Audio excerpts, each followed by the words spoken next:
Ce sera une première pour la SNCB, la mise en place d'un service minimum lorsque le personnel débraye.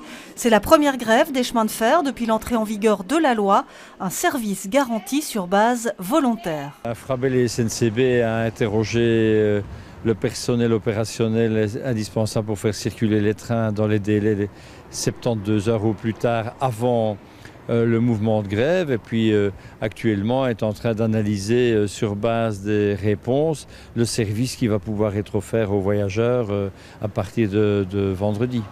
Les agents qui ont une mission essentielle ont été sollicités, conducteurs, accompagnateurs de train ou encore préposés aux cabines de signalisation. Pour les syndicats, mettre sur pied un service minimum, même sur base volontaire, entrave le droit de grève. Ils craignent certaines pressions. C'est vrai que nous ne sommes pas dans un système de réquisition du personnel comme c'est le cas dans nos collègues des prisons actuellement. Il n'empêche que nous entendons quand même que des pressions sont faites sur les agents, qu'on pourrait faire travailler des gens en dehors des règles de sécurité qui prévalent actuellement. Et donc nous serons particulièrement vigilants au respect de toutes ces règles pour la mise en place de ce plan de transport alternatif.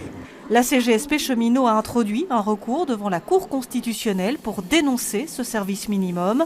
En attendant, il sera bien d'application cette fois-ci. Les voyageurs sauront à quoi s'en tenir. Ici, ce qu'on a voulu, c'est pouvoir prévenir les voyageurs 24 heures à l'avance, de savoir est-ce que le train roulera, oui ou non, et quels trains rouleront entre quelle et quelle gare, et tout cela dans le respect du droit de grève. Aucune information pour l'instant sur le nombre d'agents qui se seraient portés volontaires.